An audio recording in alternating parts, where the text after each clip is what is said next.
So, dear friends, those who are viewing this program online through Facebook or Zoom, I invoke God's abundant blessings upon you.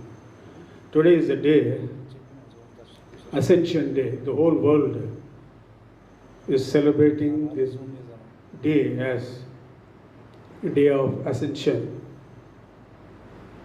Jesus appeared several times after resurrection, giving instructions to the apostles and convincing them with various proofs that he is alive,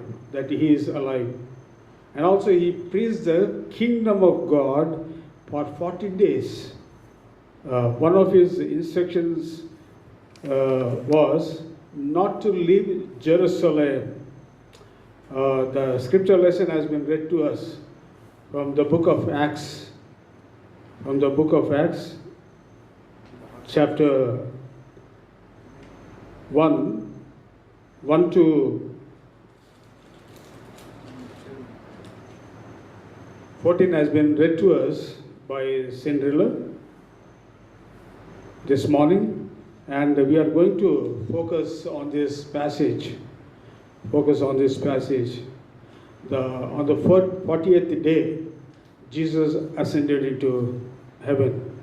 So that means after Easter, 40 days he appeared and he instructed his disciples not to leave Jerusalem until they received the promised gift of God in the form of the Holy Spirit.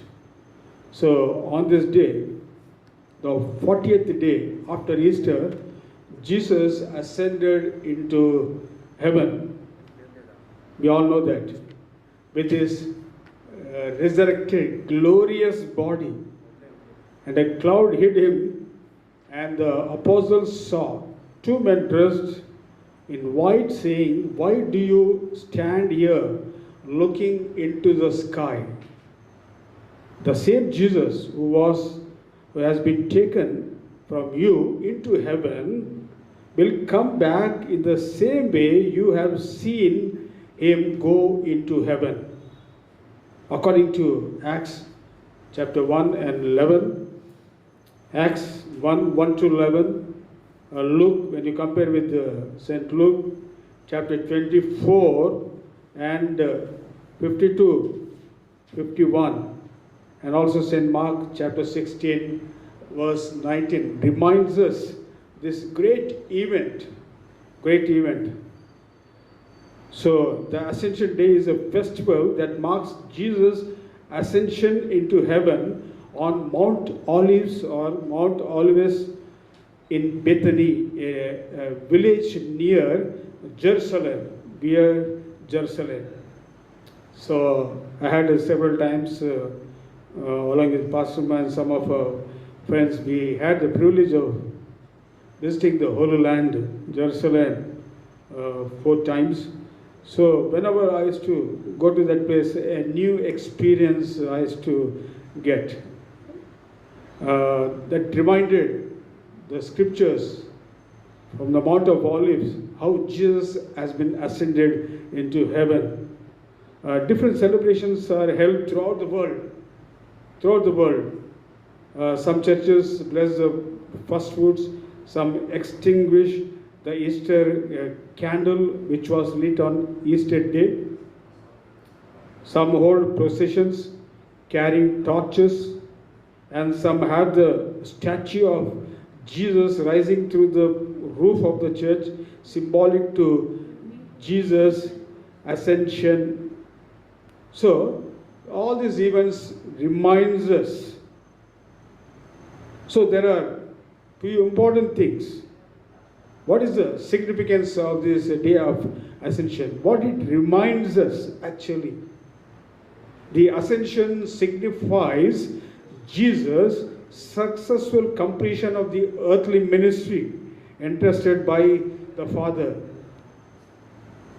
He has come on a mission and he was able to accomplish it That is the reason one of the words on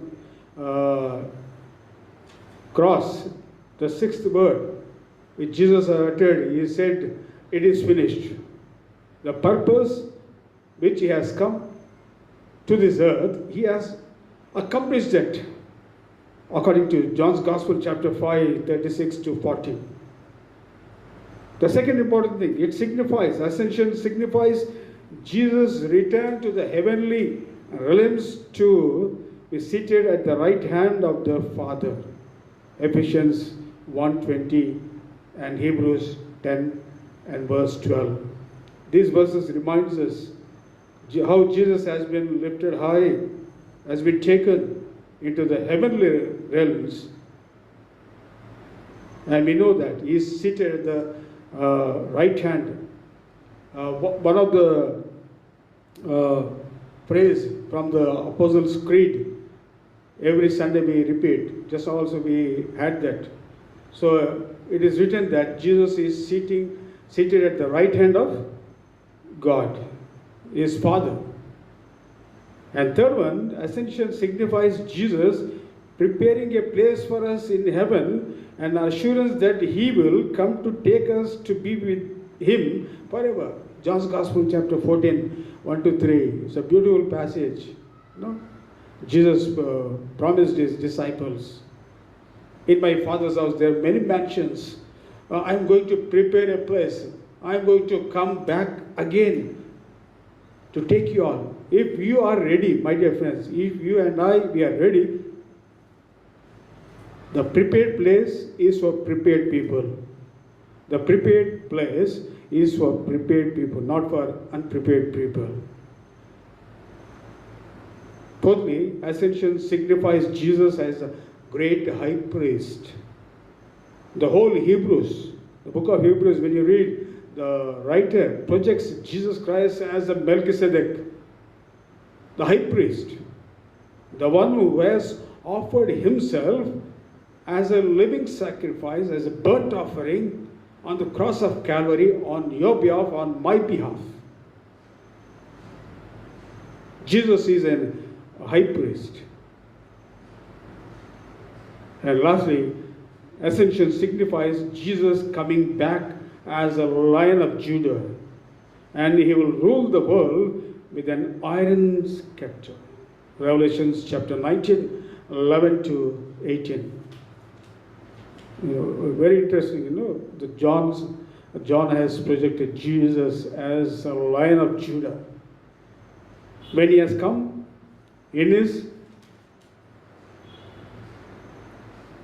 into this world, he has come as a lamb, as a little lamb, గొర్రె పిల్ల.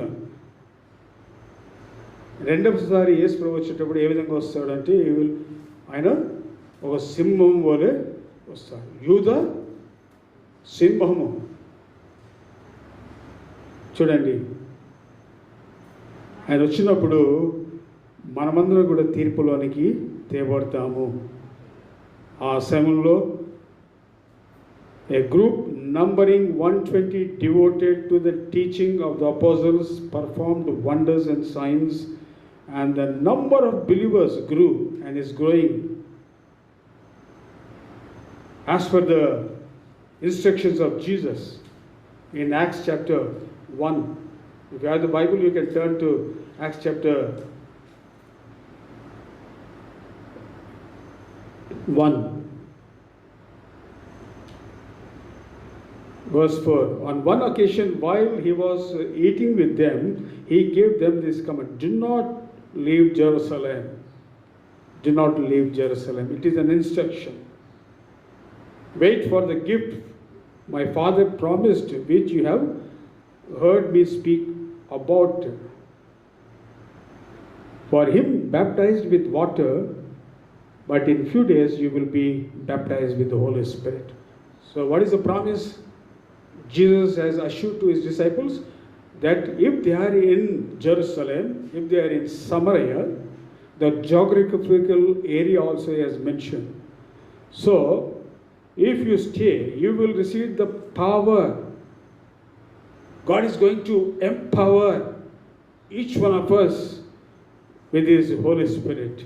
Verse 8, when you come to verse 8, but you will receive the power when the Holy Spirit comes on you, and you will be my witnesses in Jerusalem and in all Judea and Samaria and to the ends of the earth. So this is a promise which God has given to His disciples, and also other disciples were there. Not only the 12 disciples, but also the one who followed Jesus. 120 people are gathered. The number also has been given. Verse 10, as they were looking intently up into the sky, as he was going, when suddenly two men dressed in white stood beside them, men of Galilee. They said, why do you stand here, looking into the sky? This same Jesus who has been taken from you into heaven will come back in the same way you have seen Him go into heaven. See, from where He has been ascended into heaven? On Mount Olives. And still the people, those who trust God, those who believe Jesus, they are waiting for the second coming. That their hope is that Jesus will come back at the same place. So that is the importance of the day of ascension. Jesus, on the 40th day, He ascended into heaven. My dear friends, this morning I would like to share a few things on the topic called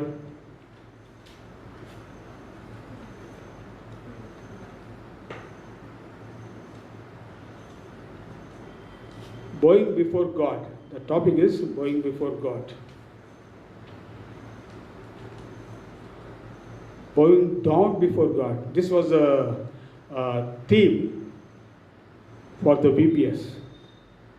So that's the reason I've chosen. I want to share a few things. Bowing down before. What do you mean by bowing down before God? Yes, humbling ourselves totally, submitting our total life to God. సాగిలో పడడం అంటే దేవుని ఎదుట సాగిలో పడడం. అందుకొరకే ఆ పాట పాడినాం. సాగిల పడి నొక్కెదము సత్యముతో ఆత్మలో మన ప్రభు యేసుని సాగిల పడి నొక్కెదము. ఆయన సన్నిధిలోకి వచ్చినప్పుడు మనము సాగిల పడాలి. సాగిల పడాలంటే ఏంటి అర్థం? మన జీవితాన్ని సంపూర్ణముగా దేవునికి సమర్పించుకోవాలి. అందుకొరకే ఆ యొక్క 6 రోజులు బీబీఎస్లో ఈ యొక్క అంశాన్ని ముందుంచుకొని అబ్రహాం గురించి ధ్యానించినాము. అబ్రహాం యొక్క కుమారుడు ఇస్సాకు, యాకోబు డివోషన్స్లో తీసుకున్నాము. స్టోరీ టెల్లింగ్లో మరి యోసేపు, మరి దానియేలు, సమరయ స్త్రీ మరియు బేతనియా మరియా, మరి వీరి యొక్క జీవితాన్ని ముందుంచుకొని వారు ఏ విధంగా దేవునికి సమర్పించుకున్నారు. మోషే ఉన్నారు, సమూయేలు ఉన్నారు. వీరందరూ కూడా ఏ విధంగా దేవుని యొక్క మాటకు, ఆజ్ఞకు లోబడి వారు జీవించారో అనేటువంటి విషయాన్ని మనం చూసుకున్నాం. సో అవన్నీ కూడా ఇప్పుడు మనం ధ్యానించడానికి అంత సమయం లేదు. అయితే కొన్ని విషయాలు మాత్రమే మీతో పంచుకోవాలని నేను ఆశిస్తున్నాను. What you mean by according to Psalm 95 verse 6.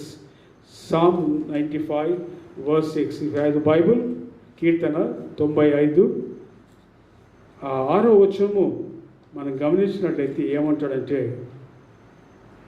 6th verse, come let us bow down in worship, let us kneel before the Lord our Maker.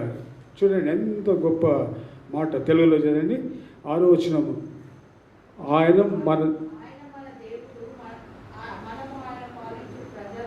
ఆయన మన దేవుడు, ఆయన పాలించు ప్రజలము, ఆయన మేపు గొర్రెలము. రండి నమస్కారం చేసి సాగిల పడదాము. మనలను సృజించిన యెహోవా సన్నిధిని మనము సాగిల పడము, మోకరించడము. చూడండి, అది దేనికి సాదృశ్యంగా ఉంటుందంటే తగ్గింపునకు సాదృశ్యంగా ఉంటుంది. కీర్తనకారుడు తన జీవితంలో ఒక గొప్ప మార్పు కలిగిన తర్వాత, దేవుని యొక్క ప్రేమను తాను రుచి చూసిన తర్వాత, దేవుని యొక్క రక్షణను అతడు పొందుకున్న తర్వాత, దేవుని యొక్క ఆలయంలో గడపాలంటే ఆయనకు ఎంతో ప్రీతి, ఎంతో ఇష్టం.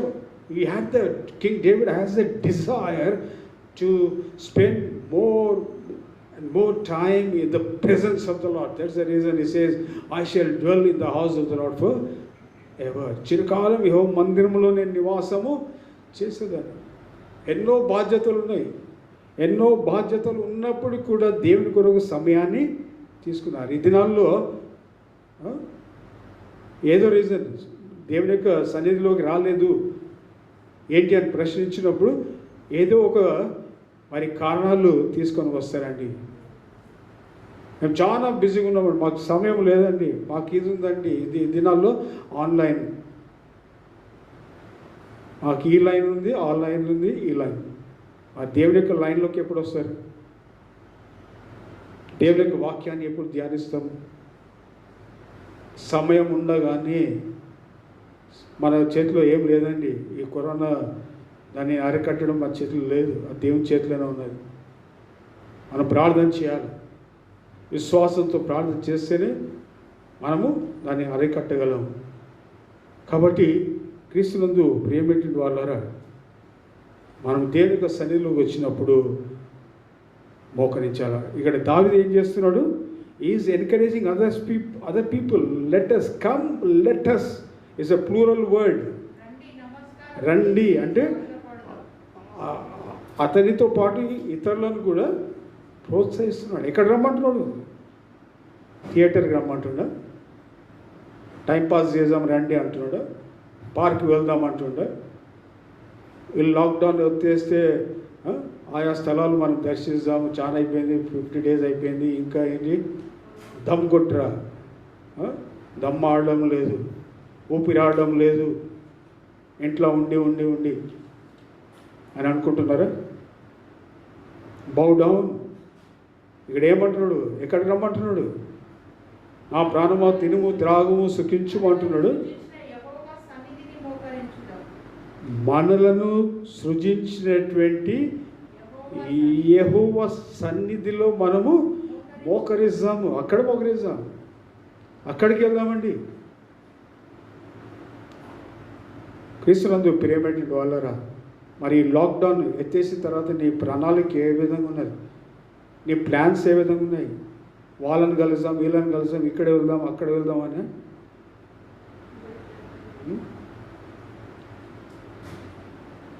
కొంతమంది అయితే అన్ని పరిస్థితులు అనుకూలంగా ఉన్నా కూడా గుడికి రాలేనటువంటి పరిస్థితి. అలాంటి వారికి సంతోషం, ఇదే బాగుంది, ఆన్లైన్ బాగున్నది అనుకుంటున్నారే. కాదండి, ఆలోచన చేద్దాం. But here David is telling, come let us bow down in worship. In worship we need to worship the Lord in spirit and truth. That is the theme for the VBS. Spirit and truth. Spirit filled ఉండాలి. నీ దేవుని యొక్క ఆత్మచేత నింపబడి ఉండాలి. ఆత్మతో సత్యముతో నువ్వు ఆరాధించేటప్పుడు ఏదో పైకి కాదు, మనస్పూర్వకంగా హృదయపూర్వకంగా నిజమైనటువంటి ఆరాధనను దేవుడు అంగీకరిస్తాడు. అందుకొరకే it has a great meaning in spirit and truth. If you are not filled with the spirit and if you do not praise God wholeheartedly, those praises are not accepted by God. Because Jesus, God is enthroned on our praises. మన యొక్క స్తుతుల పైన ఆసీనుడైనటువంటి గొప్ప దేవుడు. Let us bow down in worship. Let us kneel. సాష్టాంగపడదాం. ఒక incidence, బాలుడైన సమూయేలు గురించి మీరు చదవండి. మొదటి అధ్యాయంలో, మొదటి సమూయేలు మొదటి అధ్యాయము 24 నుంచి మీరు చదివినట్లయితే, అన్న తీసుకొని వస్తుంది, ఆలయంలో తీసుకొని వచ్చిన తర్వాత ఒక చక్కని మాట రాయబడ్డది. కాబట్టి నేను ఆ బిడ్డను యెహోవాకు ప్రతిష్ఠించెదను, తాను బ్రతుకు దినములన్నీ కూడా వాడు యెహోవాకు మాత్రమే ప్రతిష్ఠితుడు. అప్పుడు వాడు యెహోవాకు అక్కడనే, ఎక్కడని, తర్వాత వచ్చి మొక్కుతా, మా డాడీ పర్మిషన్ అడుగుతా, మా మమ్మీ పర్మిషన్ అడుగుతా, మా తాత పర్మిషన్ అడుగుతా అన్నాడా? అక్కడనే, వెంటనే, instantly boy Samuel worship the Lord. He never waited a single moment. He never wasted. That means worshipping means committing ourselves, total self to God. What a beautiful passage. You read again 1 Samuel chapter 1 verse 28 లో 28 లో ఉంటుందండి. So dear friends, Psalm 95:6, come let us worship, bow down, let us kneel before God our maker. ఆయన మన సృష్టికర్త అంటున్నాడు. సృష్టికర్తకు మనము నొక్కడంలో ఏ తప్పు లేదండి.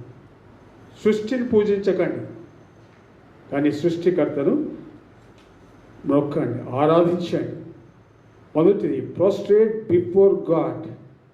Genesis 17:122లో, ఆది కాండము 17 మొదటి 22 వచనాలు చూసినట్లయితే, లాస్ట్ వర్సెస్,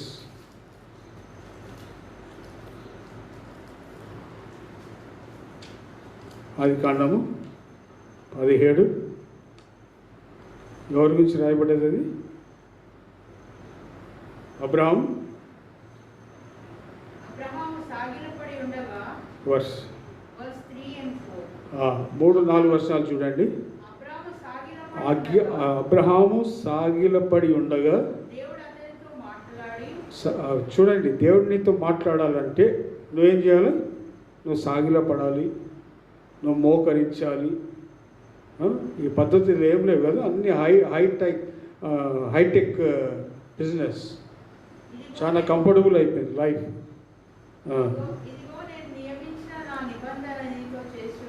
ఇదిగో నేను నియమించినటువంటి నిబంధన నీతో చేసి ఉన్నాను.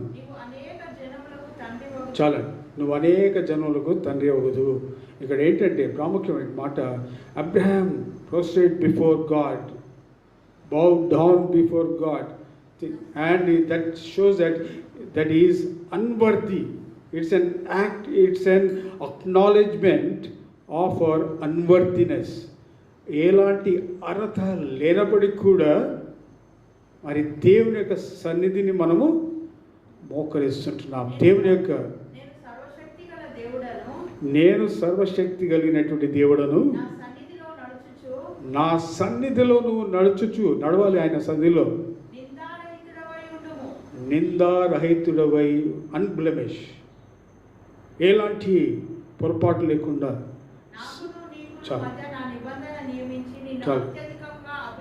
Okay. So here the important focus is unworthiness. Though he is not worthy, God has accepted, blessed him. Luke chapter 5 verse 12. Luke chapter 5 verse 12. Be quick. Verse 12. It's the recognition of the need for God's mercy. ఆయన ఒక పట్టణంలో ఉన్నప్పుడు కుష్ఠరోగంతో నిండినటువంటి ఒక మనుషుడు ఉండే. వాడు యేసును చూచి, ఎవరు చూశారు? కుష్ఠరోగి. సాగిలపడి, నోట్ డౌన్, సాగిలపడము అనేటువంటిది మీరు నోట్ చేసుకోండి. సాగిలపడి ప్రభువా ప్రభువా నీకు ఇష్టమైతే నన్ను శుద్ధినిగా చేయగలవని ఆయన వేడుకున్నాడు. చాలు. సో ఇక్కడ కుష్ఠరోగంతో నిండినటువంటి ఈ వ్యక్తి కూడా యేసు ప్రభు చూసినప్పుడు ఏం చేశాడు? సాగిలపడ్డాడు. సాగిలపడము. నీకు ఎలాంటి రోగం ఉన్నది? ఎలాంటి రోగం ఉన్నది? నీ శరీరంలో ఎలాంటి వ్యాధి ఉన్నది? దానిని తొలగించే సామర్థ్యం కలిగినటువంటి వాడు ఆయన వైపు చూస్తున్నామా? లోకం వైపు చూస్తున్నామా? ఆయన డాక్టర్ల కంటే గొప్ప డాక్టర్, పరమ వైద్యుడు. ఇశ్రాయేలు వినుము, నిన్ను స్వస్థపరిచి యెహోవాను నేనే. O Israel, listen, I am the one to heal all your diseases. Corona కానీ ఏది కూడా నేను తాకలేదు. ఏ తెగులు నిన్ను సమీపించదు, నీ గుడారం సమీపించదు, నీ యుద్ధకు రావడానికి అది భయపడుతుంది. ఆ కుష్ఠరోగం అంటే ఆత్మీయ సంబంధమైన కుష్ఠరోగంతో ఉన్నటువంటి జనులు ప్రపంచంలో ఎందరో ఉన్నారు. Spiritual leprosy.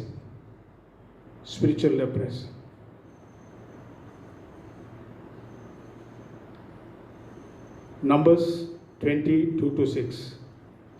మూడవది, it's the right response to a serious crisis. Right response. Numbers సంఖ్యాకాండము 22-6 వరకు. మరి జాషువా కూడా 7:1-6.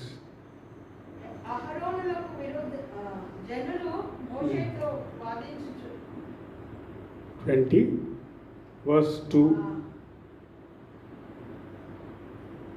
సమాజంలో నీళ్లు లేకపోయినందున వారు మోషే అహరోనులకు విరోధంగా పోగైరి. జనులు మోషేతో వాదించుచు, అయ్యో మా సహోదరుడు యెహోవా ఎదుట చనిపోయినప్పుడు మేము చనిపోయిన యెడల ఎంతో మేలు.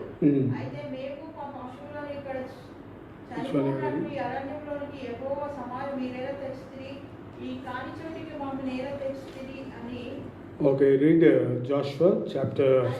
అప్పుడు మోషే అహరోనులు సమాజం ఎదుట ప్రత్యక్షపు గుడారం యొక్క ద్వారంలోనికి వెళ్ళి సాగిల పడగా చూడండి, మహిమ వారికి కనబడెను. చూడండి, అక్కడ ఉన్నటువంటి ప్రజలందరూ ఏం చేశారు? అదే, అక్కడ ఉన్నటువంటి ప్రజలు ఎందుకు సనిగారు? ఎవరి మీద సనిగింది?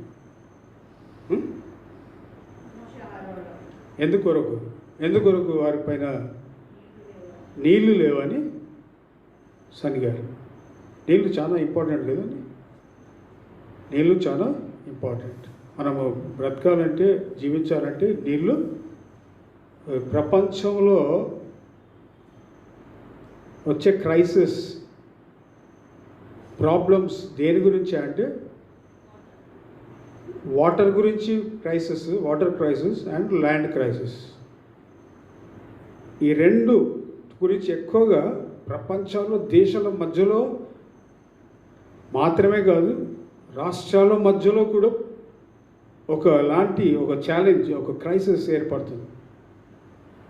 అంతేకాకుండా కుటుంబంలో కూడా ఆత్మీయ సంబంధమైనటువంటి దాహం, థర్స్ట్, నీళ్ళ కొరకు.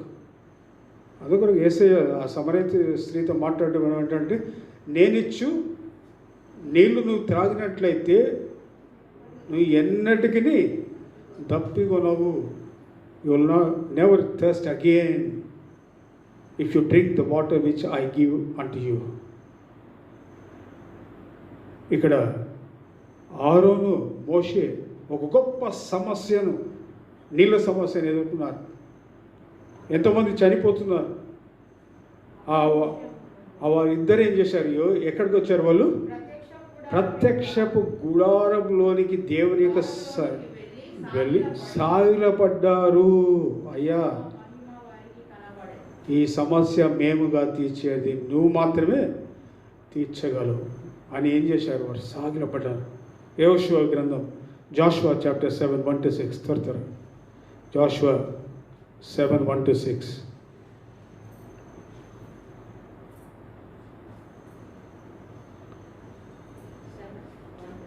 1 to 6.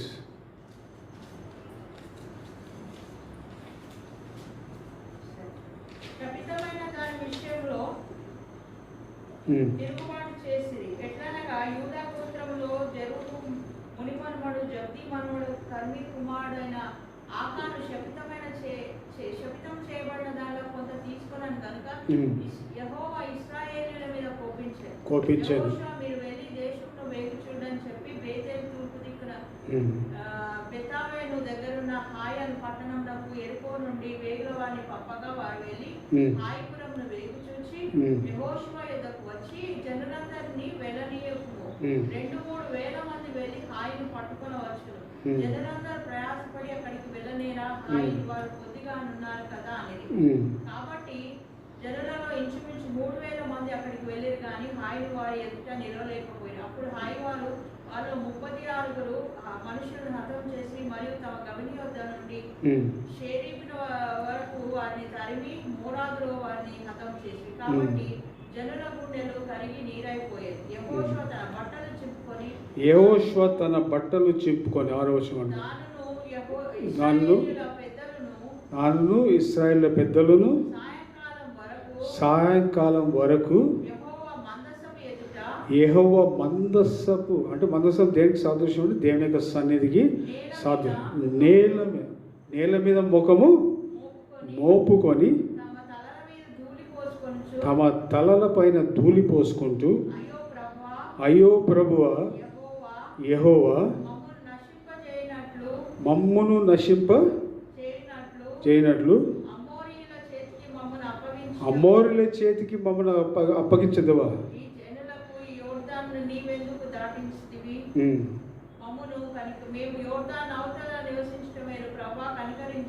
కనికరించు. చూడండి ఇక్కడ పరిస్థితులు ఏంటంటే ఒక గొప్ప సమస్య. యోర్దాన్ దాటారు. యోర్దాన్ దాటి ఎక్కడ స్పై ఎక్కడ హాయిపట్నం. అక్కడ ఎంతమంది ఉన్నారు? కొంతమంది ఉన్నారని వీళ్ళేం చేశారంటే వారి యొక్క స్వబుద్ధి మీద బలం మీద ఆధారపడ్డారు. దేవుని అడగలేదు. దేవుని యొక్క అక్కడ వెళ్ళారు. వాళ్ళు కొద్దిమందే కదా పోయి ఈజీగా వాళ్ళను హతమారుస్తాం. కానీ అక్కడ వెళ్ళిన తర్వాత సిచ్యుయేషన్ హ్యాస్ చేంజ్డ్ కంప్లీట్లీ. వారు కొంతమంది ఉన్నా కూడా వీరిలో ఒక దాదాపు 30-40 మందిని 24-22 వచనం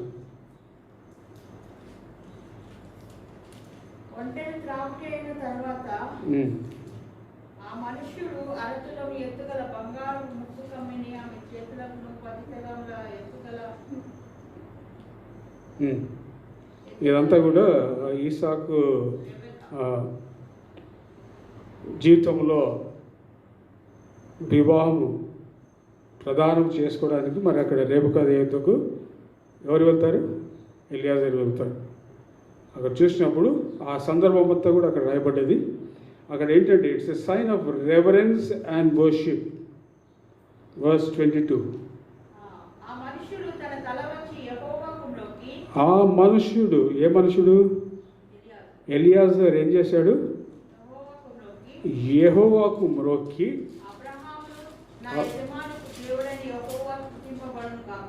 చూడండి 22వ వచనం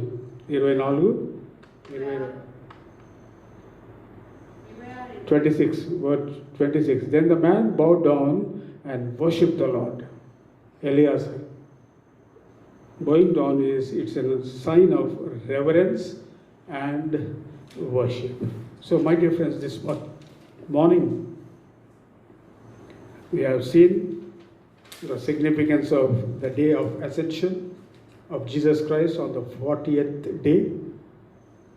Is going to come back. Is a preparation for each one of us to be at the prepared place. At the same time, bowing before God is a prostrate before God, kneeling before God, and totally bowing. సాగిలపడడం, మోకరించడం, తగ్గించుకోవడం, సంపూర్ణమైనటువంటి విధేయత కలిగి దేవుని ఆత్మతో సత్యముతో ఆరాధించే వారమైంటున్నామని జ్ఞాపకం చేయడం. క్రీస్తునందు ప్రియమైనటువంటి వాళ్ళరా, మరి శ్రమలో వీక్షిస్తున్నటువంటి మిమ్మల్ని అందరూ కూడా దేవుడు దీవించి ఆశీర్వించాలని దేవుని యొక్క దీవెనల ఆశీర్వాదాలు మీ అందరిపైన కుమ్మరించాలని నా యొక్క ప్రార్థన ఉంటున్నది. దేవుడు మిమ్మల్ని మెండుగా దీవించి ఆశీర్వించును గాక.